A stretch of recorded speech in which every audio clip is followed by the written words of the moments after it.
বালুর নামে বদনাম দিয়ে বেড়াচ্ছে আমি শুনেছি, হাবড়ার প্রার্থীর নামে। জেনে রাখুন, আমার গভর্নমেন্টে বালু যত ভালো কাজ করেছে এ কেউ করতে পারেনি। ওকে হিংসা করে গ্রেপ্তার করেছিল, কোনো প্রমাণ পাইনি। যত সময় এগোচ্ছে আরও একা নিঃসঙ্গ হচ্ছেন মমতা বন্দ্যোপাধ্যায়। এবার তৃণমূল ছাড়লেন জ্যোতিপ্রিয় মল্লিক, সেই জ্যোতিপ্রিয় মল্লিক যার বিরুদ্ধে দুর্নীতির ভুরি ভুরি অভিযোগ থাকা সত্ত্বেও ভোটে টিকিট পেয়েছিলেন, তার হয়ে সওয়াল করে এসেছিলেন, তার হয়ে প্রচার করে এসেছিলেন তৃণমূল নেত্রী। আর সেই জ্যোতিপ্রিয় মল্লিক তৃণমূলটাই ছাড়লেন, দলের সব পদ থেকে ইস্তফা দিলেন। ইস্যু কারণ কি দেখালেন? অসুস্থতা। দলনেত্রী মমতা বন্দ্যোপাধ্যায়কে অসুস্থতার কারণ দেখালেন। প্রবীর রয়েছেন আমাদের সঙ্গে। প্রবীর, এই তো জ্যোতিপ্রিয় মল্লিককে দায়িত্ব দেওয়া হলো, জ্যোতিপ্রিয় মল্লিক মমতা বন্দ্যোপাধ্যায় ঘনিষ্ঠ, তারপর জ্যোতিপ্রিয় মল্লিকও পাল্টি খেয়ে গেলেন।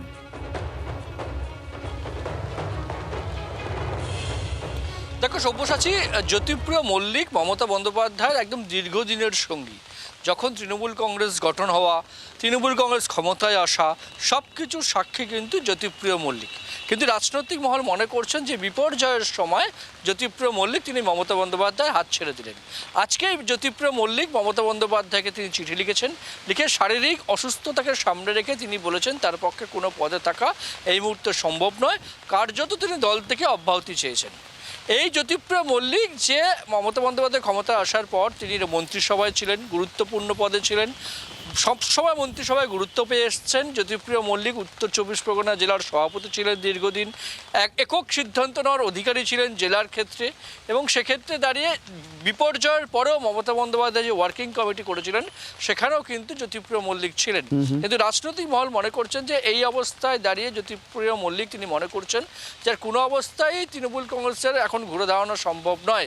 যেখানে সাংসদরা ছেড়ে যাচ্ছেন, বিধায়করা ছেড়ে যাচ্ছেন, অন্যান্য নেতৃত্ব ছেড়ে যাচ্ছেন, সেখানে দাঁড়িয়ে জ্যোতিপ্রিয় মল্লিক তিনি আর এই দলের সঙ্গে সম্পর্ক রাখতে চাইছেন না, কারণ ঘুরে দাঁড়ানো এই মুহূর্তে সম্ভব নয় বলে মনে করছে রাজনৈতিক মহল। তাই জ্যোতিপ্রিয় মল্লিক অসুস্থতাকে সামনে রেখে তিনি কিন্তু সরে দাঁড়ালেন মমতা বন্দ্যোপাধ্যায়ের কাছ থেকে। অনেক ধন্যবাদ প্রবীর। অর্থাৎ অসুস্থতা তো বাহানা মাত্র। দলের যখন বিপর্যয়, মমতা বন্দ্যোপাধ্যায়কে একে একে ছেড়ে যাচ্ছেন তার সঙ্গী সাথীরা, মমতা বন্দ্যোপাধ্যায়ের ঘনিষ্ঠ যারা, মমতা বন্দ্যোপাধ্যায় যাদের হয়ে ব্যাটিং করেছেন, যাদের হয়ে ভুরি ভুরি দুর্নীতির অভিযোগ থাকলেও সেই কালি মাথায় নিয়েই মমতা বন্দ্যোপাধ্যায় তার হয়ে সওয়াল করেছেন, ভোটে দাঁড় করিয়েছেন সেই কনফিডেন্স নিয়ে যে জ্যোতিপ্রিয় মল্লিক ঠিক জিতে যাবেন। কি বলেছিলেন ভোট প্রচারে গিয়ে মমতা বন্দ্যোপাধ্যায়, শোনাই। বালুর নামে বদনাম দিয়ে বেড়াচ্ছে আমি শুনেছি, হাবড়ার প্রার্থীর নামে। জেনে রাখুন, আমার গভর্নমেন্টে বালু যত ভালো কাজ করেছে এ কেউ করতে পারেনি। ওকে হিংসা করে গ্রেপ্তার করেছিল, কোনো প্রমাণ পাইনি। এখন বালু কি ভালো কাজটা করলেন সেটা এখন দলনেত্রী বলতে পারবেন। খুব স্বাভাবিকভাবেই গোটা বিষয়টা নিয়ে তো একটা চর্চা হবেই যে এই সময় জ্যোতিপ্রিয় মল্লিকও কেন হাত ছেড়ে চলে গেলেন মমতা বন্দ্যোপাধ্যায়। ফলে চর্চা চলছে এই মুহূর্তে। ফলে দিদির সঙ্গে কাদের দূরত্ব, দিদির সঙ্গে কারা, দিদিকে ছাড়লেন কারা, সেই তালিকা নিয়েই এখন জোরদার চর্চা হচ্ছে। যেখানে জ্যোতিপ্রিয় মল্লিক জেলাতে যিনি অন্তত দাগি হয়ে গিয়েছেন বিভিন্ন ইস্যুতে, রেশন দুর্নীতির অভিযোগ সরাসরি জ্যোতিপ্রিয় মল্লিকের বিরুদ্ধে, জ্যোতিপ্রিয় মল্লিক জেল খেটেছেন, জেলে থাকা অবস্থাতেও দল তার সঙ্গ ছাড়েনি, যেরকম পার্থ চট্টোপাধ্যায়ের সঙ্গে হয়েছিল। কিন্তু জ্যোতিপ্রিয় মল্লিকের সাথে হয়নি, শুধু তাই নয়, আবার ভোটেও দাঁড় করিয়েছিলেন। তারপরেও এই অবস্থা। শান্তনু সেন, কোহিনুর, তারা কি বলছেন এই নিয়ে একবার শোনাই।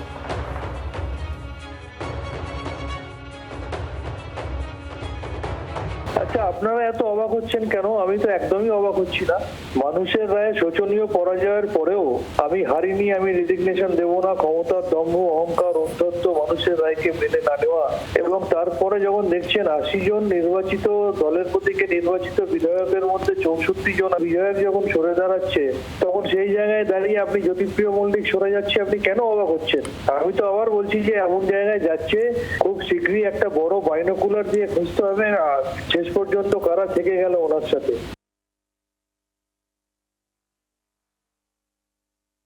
বিষয়টা এখন দাঁড়িয়ে গেছে যে ফেসবুক থেকে শুরু করে পাড়ার মোড়ে সবাই বাজি লড়ছেন যে পরের জনকে তৃণমূল কংগ্রেস ছাড়ছে। তৃণমূল কংগ্রেস যারা ছাড়ছে তারা সবাই বেঈমান, সবাই গদ্দার, সবাই প্রচুর টাকা কামিয়েছে, সবাই ইডি সিবিআই এর ভয় আছে, সবাই বিজেপির থেকে টাকা নিয়েছে, এমনটা নয়। আজও মমতা বন্দ্যোপাধ্যায় চোখের সামনে থাকা কারণ, যে কারণে তৃণমূল তাসের ঘরের মতো ভাঙছে, তিনি সেটাকে দেখছেন না, তিনি বরং সেটাকে প্রশ্রয় দিচ্ছেন। বালুদার কমিটমেন্ট নিয়ে তো কোনো কোয়েশ্চেন হতে পারে না। বালুদা যে সময় তৃণমূল কংগ্রেস কোনোদিন ক্ষমতায় আসবে না ভেবেছিল, সেই সময় থেকে বালুদা তৃণমূল কংগ্রেসটা খোলাখুলি করে, আজকে তিনি ছাড়তে বাধ্য হচ্ছেন। মানে তৃণমূল কংগ্রেসের যারা কর্মী, যারা নেতা, তারাই প্রকাশ্যে কাদা ছোড়াছড়ি করছেন যখন তখন। আর জ্যোতিপ্রিয়া মল্লিক কী করবেন? সুকান্ত ঘোষ রয়েছেন, রাজনৈতিক বিশ্লেষক আমাদের সঙ্গে। সুকান্তবাবু, ধীরে ধীরে ওই একে একে নিভিছে দেউটির মতো মমতা বন্দ্যোপাধ্যায়ের আশেপাশে যারা এক এক করে প্রদীপ্ত নিভছে। দেখো, জ্যোতিপ্রিয় মল্লিক কিন্তু অনেক দাপুটে নেতা ছিলেন এবং একদম তৃণমূল কংগ্রেসের জন্মলগ্ন থেকে ছিলেন। এবার ঘটনা, রেশন বন্টন দুর্নীতিতে যখন তিনি জেল খাটেন, মমতা বন্দ্যোপাধ্যায় সবচেয়ে বেশি তার পাশে ছিলেন এবং যখন তাকে টিকিট দেওয়া হয় তখন তিনি বলেছেন জ্যোতিপ্রিয় সবচেয়ে ভালো কাজ করছে। তাহলে সবচেয়ে ভালো ছাত্রটি যখন তার শিক্ষকের প্রতি আনুগত্য চলে যায়, তখন আর কি বলার বা জায়গা থাকে? কারণ এই তৃণমূল কংগ্রেস দলটির সবচেয়ে বড় সমস্যা এই একজন নেতার মাধ্যমে পরিচালিত, একজন থেকে দুজন, এবং এর কোনো মতাদর্শ ছিল না। মমতা বন্দ্যোপাধ্যায় বুনাক্ষরে টের পাননি যে তার এই দুর্নীতি, পাহাড়সম দুর্নীতি এবং এই যে ভালোবাসা, চোখ বন্ধ করে থাকা এই কিছু অন্যায়ের প্রতি, সেটা যে এতদিনে এমন হলো যে বালুকে তিনি সব সময় সাহায্য করেছেন, পাশে থেকেছেন, সেই বালু এখন তার সঙ্গে নেই। কারণ দুর্নীতিতে আষ্টপৃষ্টে না, কিন্তু সুকান্তবাবু, একটা বিষয়, এমনি সাধারণ তৃণমূল কংগ্রেস কর্মীরা তো অভিষেক বন্দ্যোপাধ্যায়কে দাঁড় করিয়ে বলেছে অভিষেক বন্দ্যোপাধ্যায়ের জন্যই সব ডুবে গেল, সব সর্বনাশ হয়ে গেল। অ্যাকচুয়ালি কিন্তু এই জ্যোতিপ্রিয় মল্লিকের মতো নেতারাও ছিলেন এবং এখনো আছেন হয়তো, এবং তারা এক একে দল ছাড়ছেন। তারাও একটা বড় সড়ো ফ্যাক্টর, যেটা মমতা বন্দ্যোপাধ্যায় ইগনোর করে গেছেন। দেখো, অভিষেক বন্দ্যোপাধ্যায়, যে বললাম তোমার, চোখটা বন্ধ ছিল এবং চোখটা বন্ধ থাকাতে এবং এই এত অপরম একটা স্নেহ অভিষেক বন্দ্যোপাধ্যায়ের প্রতি তার ছিল এবং এখনো আছে।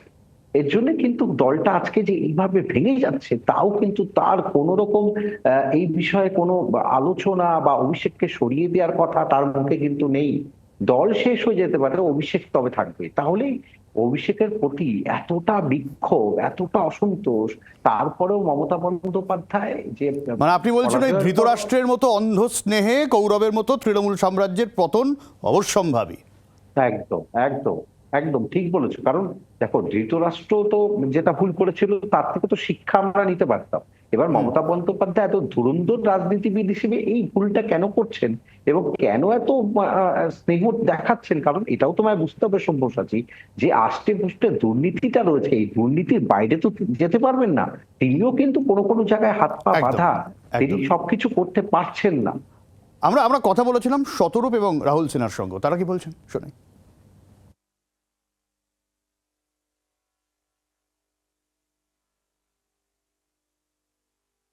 তৃণমূল কংগ্রেস দলটা উঠে গেছে, মমতা বন্দ্যোপাধ্যায় এখন অসহায়ের মতো খড়কুটোকে আঁকড়ে ধরে বাঁচার চেষ্টা করছেন, কিন্তু একটা ডুবন্ত জাহাজে কেউ সবার হতে চায় না। উনি সায়নী ঘোষের নাম ঘোষণা করলেন, সেই সায়নী ঘোষ দল ছেড়ে অন্য দলে চলে গেল, মানে বিজেপির সঙ্গে লাইন করে নিল। জ্যোতিপ্রিয় মল্লিকের নাম ঘোষণা করলেন, দল ছেড়ে দিল। এরকম গোটা পশ্চিমবাংলায় দল ছেড়ে দিচ্ছেন। আমরা এখন ওনার ভাইপোর জেলে যাওয়ার অপেক্ষায় রয়েছি। তৃণমূল কংগ্রেস যেমন ইস্ট ইন্ডিয়া কোম্পানি ইতিহাস, যেমন মুঘল সাম্রাজ্য ইতিহাস, তেমন পশ্চিমবাংলার রাজনীতিতে তৃণমূল কংগ্রেসের ইতিহাস।